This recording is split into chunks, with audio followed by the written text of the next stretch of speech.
नमस्कार जय जगन्नाथ। कहानी हेउछि एक दंपतिर दरिद्रतार सीमारेखा को उल्लंघन करी ए समाज रे छटपट हेउथिबा निरीह निसहाय दुई प्राणींकर रसानंद सेनापति एवं तांकर स्त्री विष्णुप्रिया अक्लांत परिश्रम करी दैनंदिन जीवन बिताउथांती दुख कष्टरे दुई झील को विवाह दे सारी किंतु अन्य एक झीर विवाह साजिछि बुझ उपरे ललिता बिड़ा।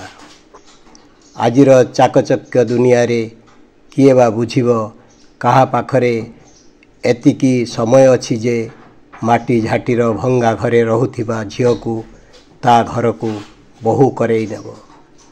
निजर औषध खाइबा पाई पैसा नहीं तथापि बर खोजा चलीछि कनिष्ठ कन्या पाई।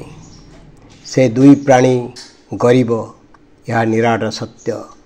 संदेहर छोट बिंदु केबे भी एथिरे स्पर्श करि पारिब नाही। ए समाज निरीह निसहायर उपाधि देई राज सिंहासन रे बसाई पारिछि रसानंद एवं तांकर पत्नी विष्णुप्रिया को। किंतु समाज रो एते बड़ बड़ पदवी तांको दुख दूर करि पारिबो कि? फेब्रुआरी मास 5 तारिख शांत सकाळ अशांतर रूप नहीं छिड़ा होइछि स्त्री विष्णुप्रिया पाई। साया ब्लाउज पिंधिबा दूरर कथा निज गोड़े अलता नाइबाटा से जानिछंती कि नहीं मोर संदेह। सुंदर होइथिले भी सिंगार करिबाटा तांको मु केबे देखि नाही। सेमिति एक निरीह असहाय पाई समय आज खेलिछि विचित्र खेल। जंत्रणा छटपट होई पत्नी विष्णुप्रिया को डाकुछंती हतभाग्य स्वामी रसानंद। किछि बुझी पारु नाहंती निरीहा विष्णुप्रिया। नील आकाशर कला मेघ आजिर शांत सकाळ को अंधकार कर देइछि। आकाशटा जेमिति धरा पृष्ठ को उल्हाई आसीछि। स्वामी रसानंद स्नेहपूर्ण करुण कंठरे कहंती मते क्षमा करि दियो। मो आउ दुखर बुझ को सही न पारी तुमको मु एका करि देइछि। मु पी देइछि विष। किंतु मु बंचिबा को चाहे मते डाक्तरखाना को नहीं जाओ। मु तुमको एका करी आर पारी को जीवा को चाहे नहीं। मते क्षमा करि दियो। मते क्षमा करि दियो। पत्नी विष्णुप्रिया कौन करिवे किछि बुझी पारिले नहीं। रसानंद को से स्नेहपूर्ण करुण स्वर रे कहिथिले तुमे एमिति करिलो काहेकि? मोर आउ किए हेबो साहा? कांदुथिले जेमिति लागुथिला तांको पाद तळु पृथ्वीटा खसी खसी जाउछि। तथापि अंटारे गामुछा बांधी पुतुरार सहारा नहीं आम्बुलेंस सेवा 108 द्वारा डाक्तरखाना बस्ता तापरे बालेश्वर अभिमुखे स्वामी को साथी रे थिले पत्नी विष्णुप्रिया।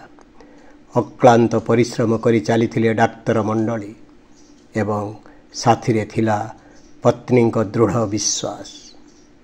रसानंद भी कथबार्ता करि पारिले। आशार आलोक टिके देखागला।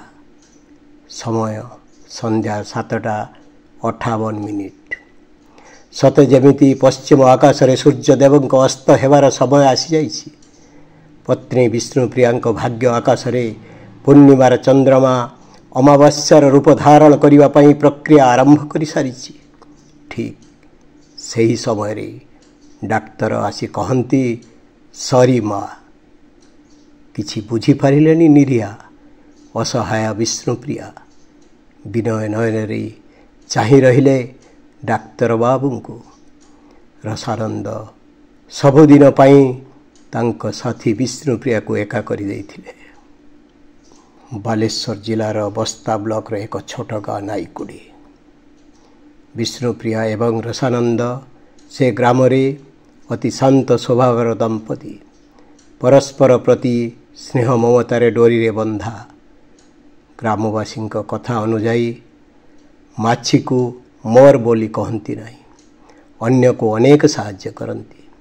विशेष करी छोट पिला मानकु। मोर निजर भाई भौणी मानकु अनेक थर निज साइकल रे बसई विद्यालय को नाई जाइछन्ति। बस पाखकु नेबा आनिबारे साहाय्य करिछन्ति। ग्रामर अन्य लोकंग पाई मध्य से अनेक थर एमिति साहाय्य करिथान्ति स्व इच्छारे। तांकर ए कृतज्ञता पई आज मु तांको पई जेतिकी करिले ताहा निश्चित उणा हेबो। से गरीब होई पारंती किंतु से थिले स्वाभिमान। बिना परिश्रम रे किंबा अन्यठु भिक्षा मागिवार मु केबे देखि नाही। से सिना आज आम गहणरे नाहंती किंतु से आमको तांको निज आखिरे निजे देखुचंती। यह केवल संभव होई परिछि तांकर धर्म पत्नी विष्णुप्रिया पई।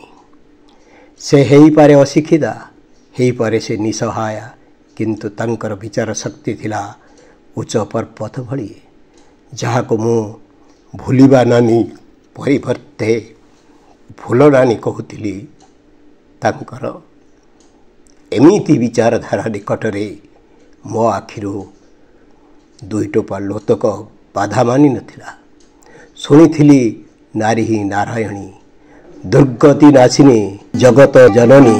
आज निज चक्षुरे देखिली, अनुभव करिली एवं एमिति महान माँ रूपी नानीर पदस्पर्श करने को कुंठाबोध करि नथिली। गर्वित अनुभव करी रही पारु नथिली। इच्छा हेउथिला राष्ट्र सैल्यूट करने को। से मते कहिले, बापरे तो पियुषा तो मते छाड़ी चलीगले, पैसाटिए नाही। पिला दिनरू तुमे माने तांकु जानिछ, हेले अर्थ अभावरू विष पीले जे मु लोकंकु किस कही बुझेइबी। सांत्वना देवा व्यतीत मो पाखरे आउ किछि रास्ता नथिला। हठात चक्षुदान करी महापुण्य कमेवा विषय कहूतिबा समय एलबी प्रसाद आई बैंक टेक्नीशियन संध्या मैडम आसी उपस्थित होइगले। भगवान करे उदारता पाई अनुभव करुथिली। वास्तव रे तांकर रूप अनेक रहिछि। पत्नी विष्णुप्रिया आग पछकु किछि न भावी सहमतिर हस्त बढ़ाई देले तांकर अति प्रिय रसानंद चक्षुदान करिबा पई। लुहर धार सागरर स्रोत भली बही चली थाए।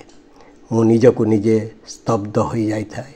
किंतु पत्नी विष्णुप्रिया तांको स्वामी पाई ये महत् कार्य करिथिबारु मते कोळेई नेइथिले निजर पुओ भली अनुभव करिथिली। से अनेक किछि कहिबाकु चाहुछन्ति किंतु कहि पारु नाहंती। अनुरोध करिबी समस्तंकर सहयोग हस्तकु। रसानंद भली निसहाय विष्णुप्रिया दारिद्रतार कसटी पथर रे घसी होई न करू निजर आत्महत्या। जय जगन्नाथ।